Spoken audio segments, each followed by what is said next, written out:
Bismillah, alhamdulillah, wassalatu wassalamu ala rasulillah wa ala alihi wa sahbihi wa mawalah.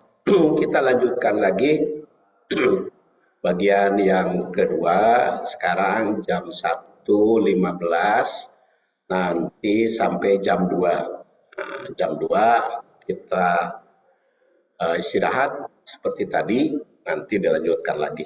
Dan tadi bahasannya sampai tanasub hadis dengan Quran. Nah, sekarang tanasub hadis dengan hadis. Tanasub hadis dengan hadis, cukup banyak hadis yang berkaitan dengan ini. Ya, antara lain, qala Rasulullah SAW, yubashiru ashabahu qad ja'akum syahrul Ramadan, syahrul mubarak. Tadi.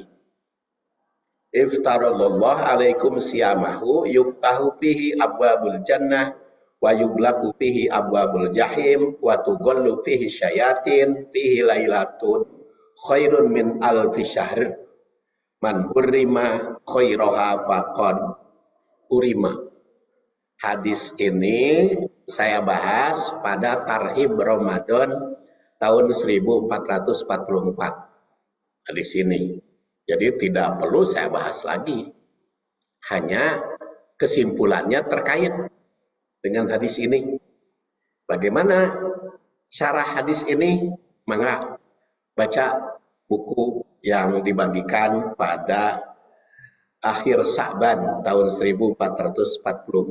Karena kalau Tarhib Ramadan 1445 kan Pak Usep yang isi.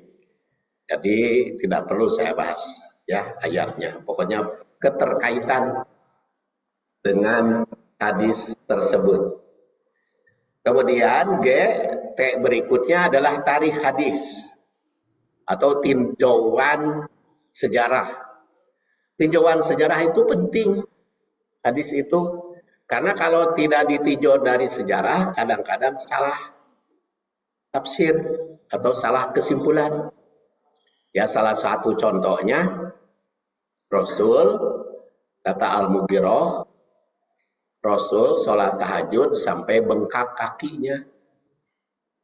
Jadi lamun kitu mah hayang nurutan Rasul kudu bengkak atuh. Maka dikaitkan dengan hadis yang lain yang para sahabat karena sholat tahajudnya terus-menerus dicaram oleh Rasul.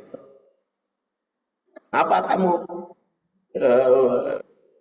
sholat semalam suntuk? Dilarang oleh Rasul. Kan istrimu juga punya hak, katanya, keluarganya punya hak.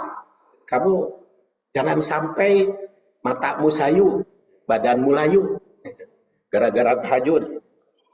Jadi ada teguran, kaitkan. Jadi tarikh keterkaitan dengan hadis dan juga tarikh perlu ditelusuri. Nama Ramadan seperti tadi saya katakan secara tarikh itu sudah ada, yaitu setelah bulan Sya'ban sebelum Syawal, itu nama Ramadan. Jadi sudah ada sebelum Rasul diutus, bahkan sebelum Rasul dilahirkan. Ibadah saum yang diwajibkan selama 1 bulan di bulan Ramadan itu baru ditetapkan pada bulan Sya'ban tahun kedua Hijriah. Karena disebutkan bahwa Ramadan penuh barokah dan telah diwajibkan ibadah saum, maka bisa dipahami bahwa hadis itu disabdakan setelah 2 Hijriah. Diterangkannya ya oleh Ibnu Abbas setelah tahun kedua Hijriah.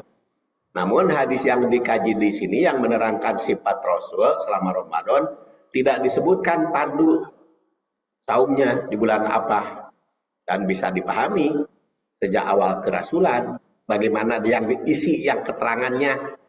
Apakah Rasul teh sifat yang diterangkan oleh Ibnu Abbas teh setelah saum dipadukan ataukah sebelum, tapi bisa dipahami selama Ramadan. Kalau selama Ramadan termasuk juga sebelum dipadukan saum Ramadan ya. Karena kan sebelumnya sudah diterangkan ini Pak Dr. Ginanjar kemarin dan diterangkan sejarah saum. Jadi tidak perlu panjang lebar lagi nanti. Sekarang tak berikutnya adalah tarjamah mufrad dan tahlil, tapi dalam buku ini disatukan tarjamah mufradat dan tahlilnya.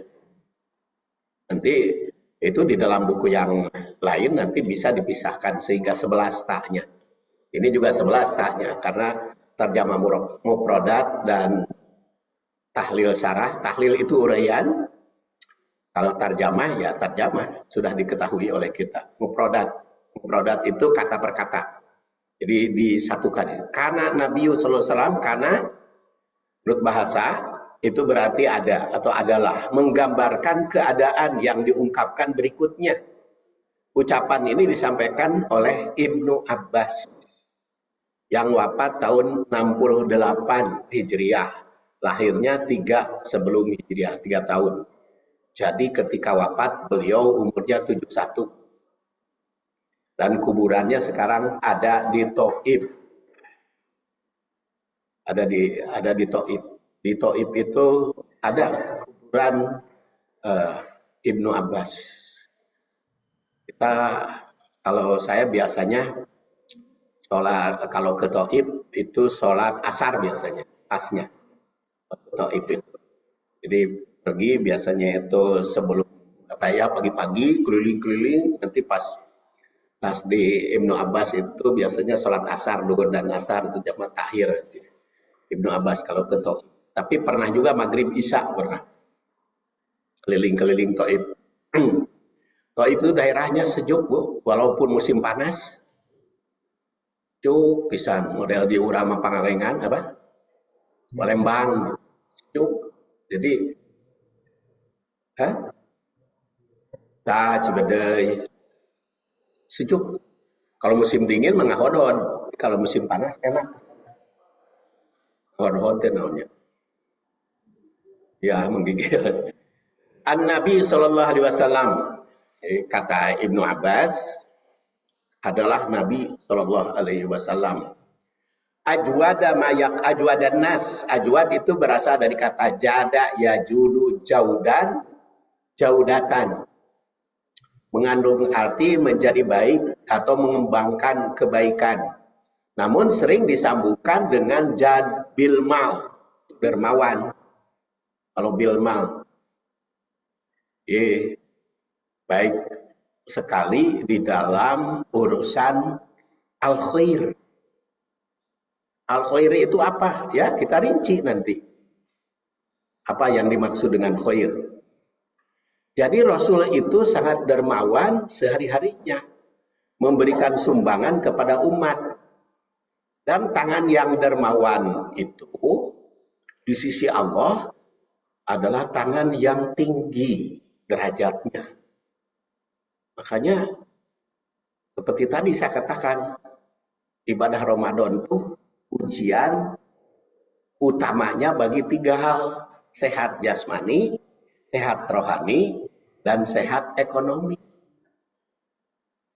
Kenapa sehat ekonomi? Karena tidak sempurna ibadah saum kita kalau tidak sehat ekonominya. Naon sabab? Teu bisa zakat kan? Tanya kan zakat fitri. Zakat fitri itu ekonomi. Maka di muhajirin juga nguji kan kepada jamaah, para jamaah muhajirin, sampai di mana sehat ekonominya jamaah muhajirin. Maka dilontarkan, dikirim kiuris, tawarkan sahanu sehat ekonomi, ya tinggal transfer aja. Di lamun etikap teu mawa kenceleng kan gampang. Jadi pakai HP aja. Langsung masuk. Kirim buktina apa jajang panitia kirim duit barusan sekian juta kan gampang. Sekian juga sekian ratus ribu, sekian ribu, sekian puluh ribu. Wah, itu ribu. Kalau ada kenceleng 2000. Itu diuji. Kalau tidak salah almarhum Pak Muhammad Nasir, ketika saya bertemu langsung dengan beliau di Masjid Al-Fatah, Jakarta, beliau ceramah, almarhum dulu kan saya aktif itu dengan Dewan Dakwah Islamiyah. Jadi kalau dengan Pak Nasir itu sering ketemu ke mahasiswa. Salah satu ceramah beliau, kita harus pandai menguji umat dan jamaah. Salah satunya ujian ekonomi. Sampai di mana jamaah itu bisa mengeluarkan harta untuk kepentingan dakwah. Jadi itu ujian ekonomi. Jadi salah satunya. Ya seperti panitia Ramadan kan, uji ekonominya. Hanya Pak Jajang tara ngalaporkeun atuh kebutuhanna, jadi kurangnya sabaraha. Sekarang kan penerimaan, sekarang saldonya berapa? 2 juta lagi? 2 juta sekian saldo. Ai kakuranganna sabaraha gitu. Dan kemah dilaporkan, jadi ujian ekonomi sampai di mana.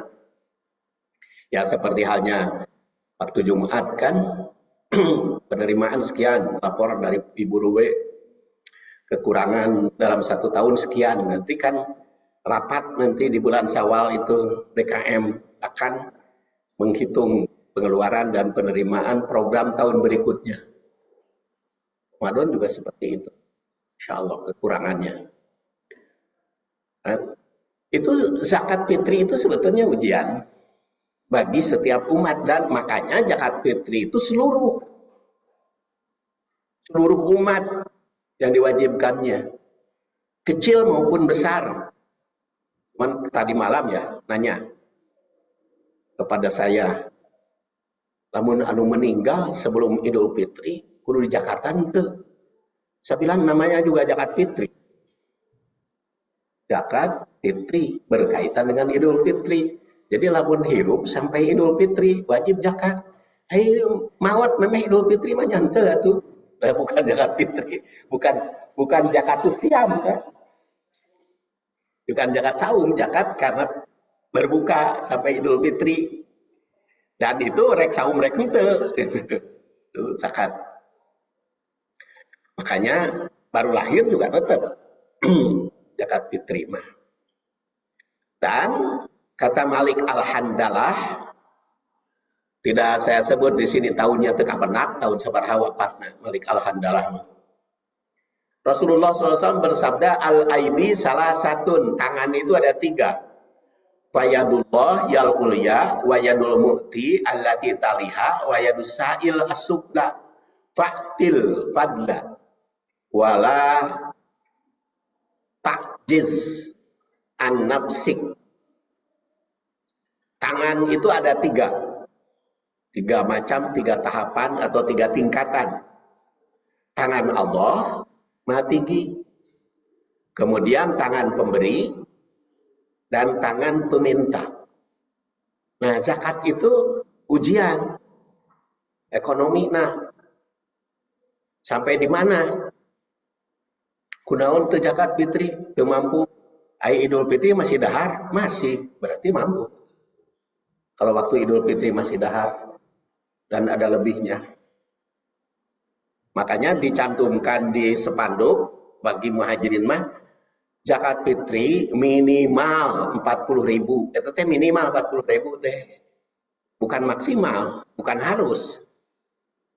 Maksimalnya berapa? Ya tergantung nu dirahar. Kalau 40.000 itu beras harga 12 ya. 12.000 ya. 13 atau 16.000. 16 ya. 16.000. Tapi kan ada yang 20.000.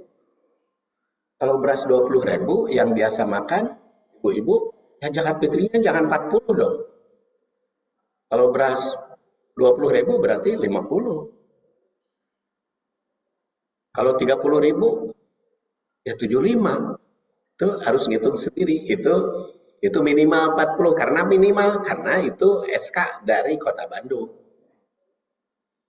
Minimal. Tapi kalau ternyata biasanya beras dolong harga 10.000, ya mangga 25 oke. Kalau zakat fitri panitia aya nu bayar 25 ya jangan ditolak kayak kebiasaan. beas murah. Dan udah mah nilainya Allah sendiri. Ah pura-pura we atuh bejakeun ka DKM mah 10.000 ya. Teu naon DKM mah percaya we. Kan kata Rasul juga asma'u ya. Hukum itu apa yang kita dengar. Jadi pengakuannya segitu ya. Sama dengan fidyah. Fidyah itu kenapa saya katakan 30.000 minimal? Karena di Indonesia hidup layak itu kan 30.000 minimal. Apa di Bandung ya? Bandung itu kan UMR 3.600.000 ya. 3.600.000 berarti 900.000 per orang. Berarti 30.000 per hari. Jadi makanya fidyah minimal 30.000 per hari. Makanya kan kemarin saya titip ke Al Muhajirin 300.000 karena kebetulan tugas saya membiayai fidyah mertua usianya 97 tahun. Itu dibagi 3. Jadi 10 hari sewang maka saya 300.000 gitu. Kenapa? Apa dalilnya? Min ausati tut imuna ahlikum. Min ausati tut imuna ahlikum. Pertengahan makanan, bab sumpah. Tuh, tanasub ya. Nah, di sini juga didikan zakat fitri itu. Didikan supaya apa? Harus umat Islam teh jadi pemberi. Karena dipaksa kudu mere. Dan tidak boleh jadi peminta. Makanya mustahiknya tidak ada peminta-minta. Mustahik zakat itu kan 8 asnaf. Itu berlaku seluruh zakat. Kenapa berlaku seluruh zakat? Karena surat At-Taubah ayat 60 itu turun setelah Futuh Mekah. Jadi kabeh dieunakeun. Oleh karena itu berlaku seluruh zakat. Jadi supaya tidak ada peminta, karena peminta itu tangan yang paling rendah, paling tinggi itu pemberi. Jadi dorongan zakat itu supaya menjadi pemberi dan tidak ada peminta. Nanti orang-orang miskin juga henteu menta karena zakat teh, tapi dibelek gitu. Jadi yang rendah itu minta. Ya. Di sini dikatakan yadus sa'il yang minta, yang rendah itu. Itu minta maksudnya dia menerima mustahik pemberian. Itu tidak turun derajat. Jangan jadi peminta, jadi harus jadi pemberi. Ajwa dan nas. Kemudian dalam hadis ini tersurat bahwa tangan pemberi itu merupakan tangan mulia di bawah tangan Allah. Nanti ini juga program saya nih, nanti khusus hadis ini dibahas hari Sabtu. Jadi apa yang disebutkan di dalam hadis ini kan nanti dituntut hari Sabtu pertama. Hadisnya satu persatu kita bahas yang belum dibahas. Jadi tangan pemberi itu sangat mulia, dimuliakan oleh Allah sehingga diletakkan di bawah dia. Sedangkan tangan meminta derajatnya paling rendah. Oleh karena itu diserukan dalam hadis ini, jangan menjadi orang lemah. Jangan jadi peminta, harus jadi pemberi. Maka diwajibkan dengan zakat fitri. Zakat itu pembersih, fitri itu buka atau putur. Zakat pembersih karena berbuka. Jelas, itu mencontohkan Rasul. Wa ajwadu ma yakun fi syahri Ramadan. Dan Rasul itu lebih lagi dermawan di bulan Ramadan. Jadi meningkatkan. Makanya di bulan Ramadan juga diuji. Nah, makanya kan Muhajirin juga sebelum Ramadan kan mengedarkan sirkulir. Ada sirkulir sumbangan, penyelenggaraan, ada sirkulir untuk buka, untuk takjil. Sebetulnya dalam rangka dakwah juga itu teh. Jadi bukan muhajirin mengemis, itu mah menyediakan tempat untuk jadi dermawan. Karena apa? Karena manfaat toroso iman kana lahu mislu ajrihi ghaira annahu la yanqus min ajri shaim syai'an. Barang siapa yang memberikan makanan untuk yang berbuka, yang saum, maka dia dapat pahala seperti apa yang dikerjakan oleh saum. Jadi saum apa? Jadi saumnya orang berbuka yang dikasih oleh kita, maka pahalanya dikasihkan senilai itu. Tapi kan kita juga saum, jadi double. Jadi kalau yang disuguhan itu ada 10 orang, 10 orang saum dapat pahala bagi kita pemberi. Kita juga saum, tambah usaha kita. Jadi double banyak, bahkan bukan double, berlipat pahalanya memberikan sumbangan bagi yang saum itu. Itu hadis riwayat At-Tirmidzi, nama aslinya tadi Muhammad ya. Lahir 209, wafat tahun 279, jadi usia 70 tahun. Imam Tirmidzi. Nomor 735. 7 halaman sudah saya tulis. Hadis ini sebagai jaminan bagi yang mendermakan hartanya untuk yang berbuka, yang akan mendapatkan pahala sesuai dengan apa yang dikerjakan umat yang saum. Jadi kalau seorang yang saum ditambah mendermakan harta untuk yang lain berbuka, maka dapat pahala berlipat. Lipatan pahala ibadah dia, saum yang dikerjakan, dan pahala saum yang dilaksanakan oleh yang berbuka. Betapa besar pahalanya yang didapat. Hasil dermawan atau dermakan harta. Semakin banyak orang yang diberi untuk buka, maka semakin bertambah banyak pahala yang didapat. Dalam Ramadan juga ada tugas khusus yang diwajibkan untuk mengeluarkan harta, yaitu zakat fitri. Parodo Rasulullah SAW, zakat al-fitri tukhrotan lisoim. Tukhrotan lisoim, penyuci zakat fitri. Minal lagwi, dari yang kurang manfaat, tropas. Mengantu para dulu jorok, tukmatan lil masakin, dan memberi makan bagi orang miskin. Paman ada qabla sholat, barang siapa yang mengerjakan sebelum sholat. Sebelum sholat itu kapan? Ya itu disebut sebelum mah rek tanggal hiji Ramadan oge titip ka panitia mangga. Hanya berakhir sebelum sholat Id. Kan di sini apa? Paman ada qabla sholat, barang siapa yang mengerjakan qabla sholat, sebelum sholat, dari kapan saja sebelum sholatnya, bahya zakatun makbulah, maka itu zakat makbul. Man adha ba'da sholat, kalau mengerjakan setelah sholat, maka sodakotun minas sodakot.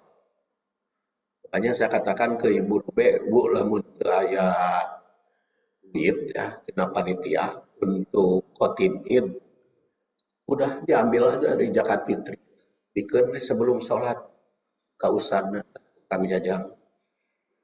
So, kan niatnya, udah iya zakat fitri, udah bikin jadi kahotib teh sebelum sholat dibikin, sebelum sholat id bikin amplopan tong disebutkan zakat fitri nama. Kebetulan ada dana, udah zakat fitri aja kasih ke nah, itu kan sah itu ya. Kalau ternyata masih kurang gitu dana dari dana panitia Ramadan, kan lumayan gede ya. Gede lumayan ya. Memang kadang-kadang kan para ustadznya butuh khutbah Idul Fitri, makanya kan udah khutbah Idul Fitri mah kudu gede dibere teh. Wah butuh itu kadang-kadang ditunggu-tunggu sholat id teh sebenarnya aya khutbah ya menang gede. Kadang kan ari ustad mah kan sok juga kaya kan, tapi padahal mah tontotan. Ya karena ekonominya kan ekonomi nanti kanyahoan naon itu bisnis na Ustad mah kecuali anu plus bisnisnya. Dan di situ parodo zakat fitri dan mustahiknya ditetapkan surat At-Taubah 60. Jadi dipaksa ya zakat zakat fitri itu harus.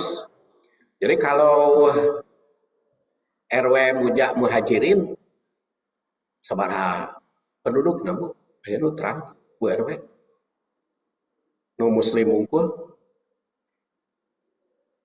sebenarnya teu apal tah Pak Joko kemarin lu apal tah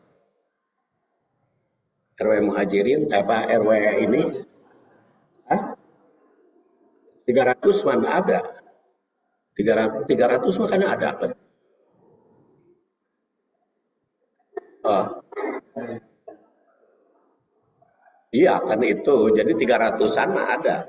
Jadi kalau 300 kali 40.000 itu kan sudah 120 juta. 12 juta. Oh 12 juta. 300 dari 300 kali 40.000 ya. 120 juta. 12 juta minimal. Itu RW sini. Kan belum nuansa tawareh ka dieu, belum sauyunan. Sebetulnya penerimaan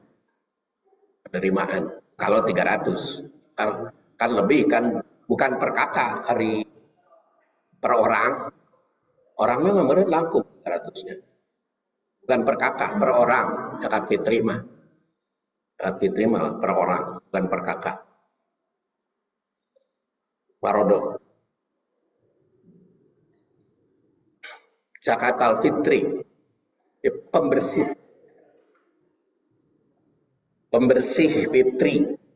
Makanya namanya zakat fitri. Fitri itu yaitu berbuka atau makan pagi. Kenapa makan pagi? Karena Idul Fitri tidak berangkat Rasul ke tempat sholat Id sebelum berbuka.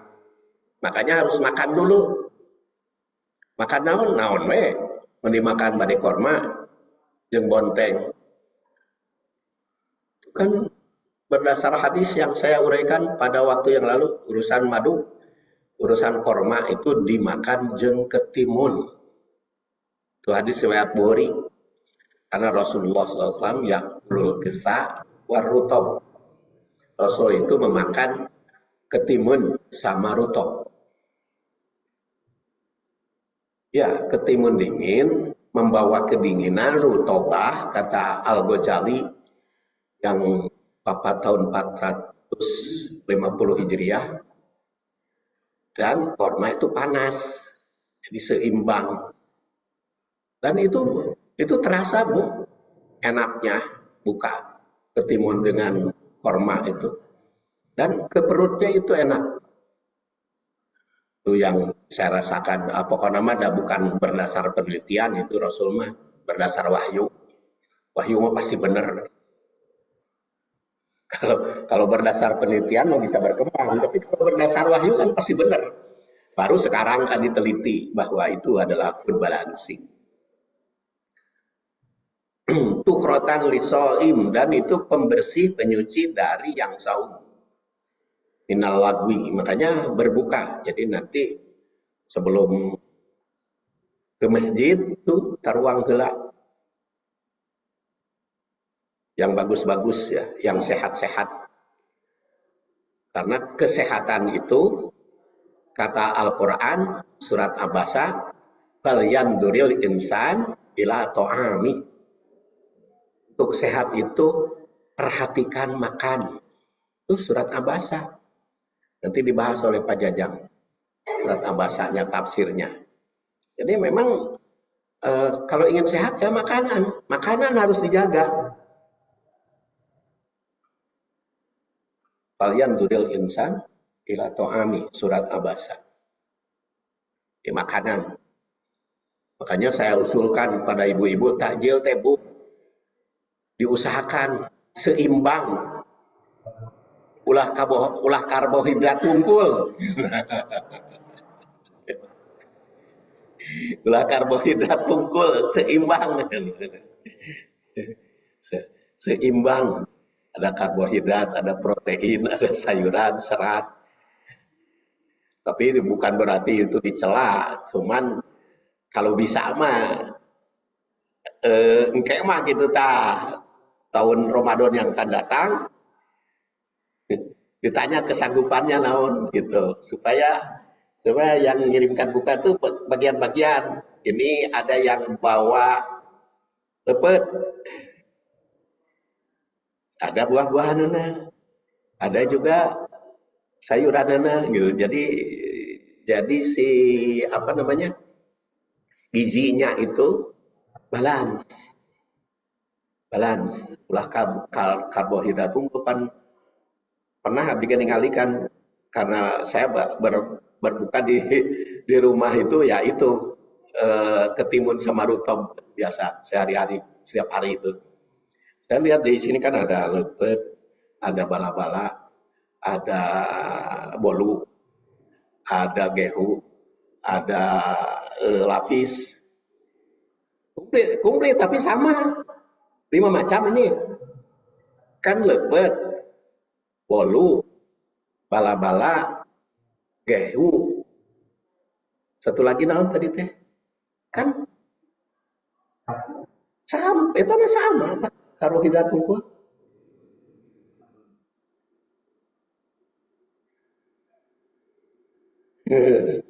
Ya, tajilnya mah bener gitu. Tajilnya bener. Ya, jadi bagus namanya ada pembagian gitu. Nanti di jadwal tajil supaya ada keseimbangan karena ini masjid juga urusan kesehatan makanan itu harus dicoba ya, harus dicoba. Termasuk ibu-ibu kalau ngasih konsumsi. Jadi bagus nama konsumsi ceramah dan sebagainya itu ada keseimbangan. Jadi kalau sekarang ada salad buah, nanti karbohidrat makanan ya nggak apa-apa karena ini seimbang. Itu kalian duril insan atau ami. Karena Zakat Fitri nama ke panjang bahas ya. Karena sudah dibahas hadis itu apa namanya Parodo Rasulullah SAW Zakat Al-Fitri sudah dibahas pada beberapa waktu yang lalu. Kemudian li anna Jibril kana yalqahu fi kulli lailah fi syahri Ramadan hatta yansalihu. Jibril itu menemuinya pada tiap malam selama bulan Ramadan hingga berbaring. Jadi dari pagi sampai sore. Makanya ini sudah didikan ya. Bulan Ramadan itu Rasul aja yang sudah hebat segala-galanya ilmunya. Kata dokter, Rasul itu dokter ideal. Kata militer, ada buku, Rasul itu panglima tentara yang paling hebat. Yang membahas bab keluarga, Rasul itu suami terbagus. Kata pedagang, Rasul itu bisnismen yang paling hebat. Jadi pokoknya setiap orang sesuai dengan keahliannya. Itu memuji Rasul ideal dalam segala hal. Guru Pak Agim kan kemarin membahas bahwa Rasul itu sebagai panglima pimpinan negara ya. Pimpinan negara ditinjau dari sudut politik. Pimpinan negara Rasul pemimpin negara yang paling bagus. Kata ahli pendidikan guru yang paling baik. Di Rasul itu memang segala hal. Walaupun sudah sebagai segala hal, dan memang dididik Rasul itu tiap bulan Ramadan secara khusus oleh malaikat Jibril. Didampingi. Jadi memang bulan Ramadan harus ada pendamping. Harus ada yang mendampingi ustadz itu yang bertanggung jawab. Jadi makanya saya itu ambisi hayang jadi pendamping Kene mata mentak rada capek mah meusan teu naon nulis. Tapi kan begitu itikaf ngabagikeun buku. Kan hasil usaha itu teh. Selama saya 2 bukunya. Sekarang ini tentang meningkatkan kualitas. Nanti tanggal 29 namatkeun nu dibahas ceramah. Kan besok itu ta'alum hadis yang ke-6 ceramah. Jadi nanti yang ke-7 ditamatkan dan bukunya sudah ada 56 halaman. Kalau ini kan 36 ya. 36 halaman. Nanti kalau 29 itu 56 halaman hadisnya. Jadi pokoknya mah kira lah sehari-hari teh nulis. Makanya waktu itu saya rasakan Ramadan tuh waduh singkat pisan saum teh. Oh, geus tereh magrib deui. Sehari-hari teh. Sehari-hari. Ya. Dan juga termasuk membuat naskah khutbah Id dalam 1 bulan. Kenapa? Ingin jadi pendamping, membimbing ya, karena ingin membimbing. Kalau Rasulullah SAW itu dibimbing oleh malaikat Jibril hatayan saliho, saya juga ingin hatayan soliho, ibu-ibu, bapak-bapak sampai berbaring. Nah ini kan, kalau ini kan bisa sampai berbaring gitu. Baca setelah ini, karena kan tidak dibaca semua itu. Sekarang dilewat-lewat. Nah, itu kalau dibawa ke rumah kan bisa sambil berbaring baca. Kemudian ya'ridu alaihi Rasulullah SAW, dan Rasul itu ya'rid, memperdengarkan Rasul Al-Quran. Kalimat ya'ridu alaihi bermakna interaksi Al-Quran bersama Jibril. Apakah Rasul yang membaca, diperhatikan Jibril? Bisa juga Jibril yang membaca, Rasul mendengarkan. Jadi belajar Quran itu bisa. Ibu yang baca, bapak dengar, atau bapak yang baca, ibu dengar, atau masing-masing punya tugas. Saya nulis di laptop, istri saya yang ngaji gitu, kedengaran teh. Telinga kanan ngadangu Quran, telinga kiri kadir mikir, nah itu teh interaksi dengan Al-Quran.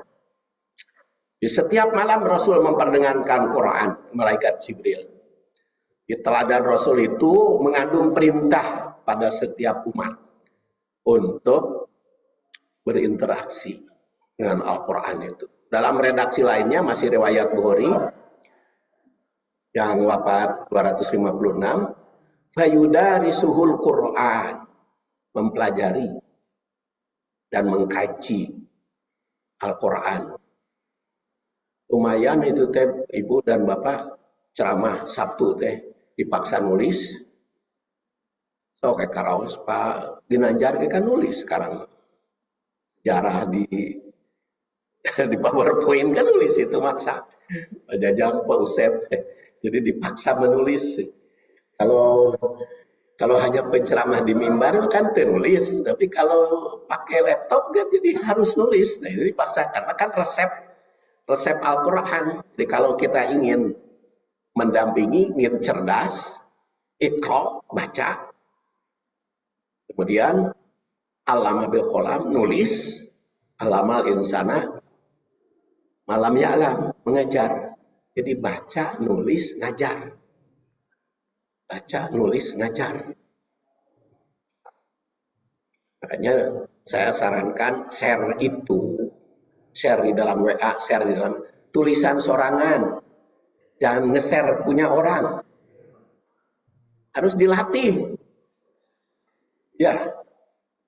Pendapat sendiri disampaikan, jangan sharing punya orang, apalagi can ngecek kan. Bagus mah itu dilatih itu kita itu menulis sendiri.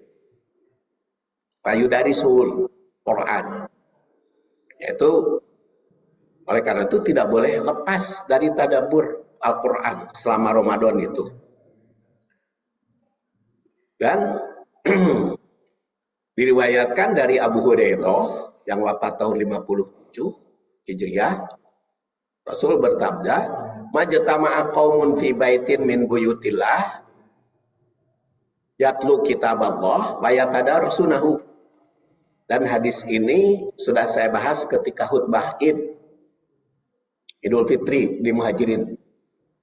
Tahun sabaraha abdi khutbah Id teh, itu terakhir. 2022-nya. Kalau tidak salah tahun waktu itu baru selesai pandemi baru selesai Covid. Karena di dalam rekamannya jarang hadirna gitu kan. Di jalan deh. Nah, itu baru selesai Covid, itu saya terakhir. 2021 berarti. 2020 ya. 2021 ya. 2021 terakhir. Jadi saya udah 3 tahun. Oh iya 2022 berarti. 2021 mantep. Pokoknya namanya apa ya? Khutbah terakhir di sini teh. Nah itu mangga ditinggali deui, itu naskah saya. Majtama'a qaumun, tidak perlu saya bahas lagi. Dan di sini bagaimana posisi membaca Quran? Kata Abdullah bin Amr bin Abi Waqqas, sahabat Rasul yang wafat tahun 63. Kuntu asumud dahra wa aqra'ul Quran, aku saum tiap hari. Wa aqra'ul Quran fi lailatin, setiap malam. Jadi setiap malam bisa tamat gitu. Abdullah bin Amr bin As itu. Wama dukirtu lin Nabi, ketika saya beritahu kepada Rasul, arsala ilayya fa ataitu, aku datang kepadanya. Rasul bersabda, qala alam ukhbar innaka tasumud dahra wa taqra'ul Qur'an kullalailah. Apa benar ada berita katanya kamu itu saum tiap hari dan baca Quran tiap malam? Fakultu ya bala, kata Abdullah, ya Nabi Allah, betul. Walam uridu bidzalika ilal khair, bukan apa-apa, saya ingin mendapatkan kebaikan. Faqala fa inna yahsabak fa inna bihasbika fa inna bihasbika antasuma min kulli syahr salasata ayam. Cukup aja 3 hari dalam 1 bulan. Kata Rasul, entong tiap hari. 3 hari aja dalam 1 bulan. Qultu ya Nabi Allah, aku berkata ya Nabi Allah, ini utiku afdal, aku kan ingin bisa lebih dari itu. Kata Rasul, ingat, fa inna li zaujika 'alaika haqqan, kamu tanggung jawab. Punya istri kan kamu tanggung jawab, harus dipenuhi. Wali jasadika, jasad juga kamu harus dijaga. Kalau saum 3 hari, kalau saum tiap hari kan itu tidak dijaga. Jadi harus sehat. Jangan hayo saum tiap hari jadi kering badan, jangan itu. Kata Rasul. Ingat jasadmu. Nah, kalau mau nambah lagi kata Rasul, sum yaum, buka 2 hari, itu Senin Kemis. Ya Rasulullah masih punya kemampuan lagi, sok atuh saum sehari, saum tidak. Itu teh saum sehari, saum tiba itu paling banyak. Mun di Muhajirin Pak Uju, saum sehari, saum tidak hari, itu teh terbanyak. Jadi yang paling pertama apa diperintah? Paling pertama kali diperintah mah sebulan 3 hari. Jadi kalau berdasar hadis mah utama sebulan 3 hari itu. Tapi kalau masih punya waktu, boleh pilih Senin Kemis. Jadi kalau baca hadis secara rinci mah bukan segala-galanya, Bu. Bukan segala-galanya. Bukan 3 hari 1 bulan ongkoh. Senin Kemis ongkoh, bukan begitu. Kalau membaca hadis ini pilihan. Kalau sebulan 3 hari, ya udah sebulan 3 hari aja. Kalau Senin Kemis, ya sebulan 3 harinya tidak usah. Senin Kemis saja kalau kita baca redaksi hadis. Kan? Tergantung. Nya ayamul bid. Ayamul bid teh pilihan pertama di sebulan 3 hari. Jadi kalau ibu saum sebulan 3 hari, Senin Kemisnya entong.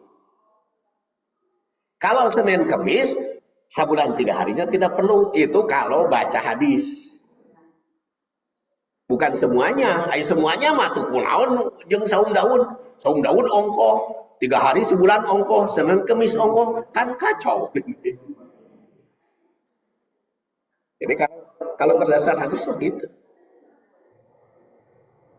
Ya, tapi kan kata Ibnu Katsir yang wafat tahun 774, laukana khairon lasabakuna. Kalau itu baik, lasabakuna. Tentu para sahabat akan mendahului kita. Jadi pengertiannya begitu. Sama baca Quran juga, perintah pertama sebulan setamatan. Masih kan loba waktu 20 hari.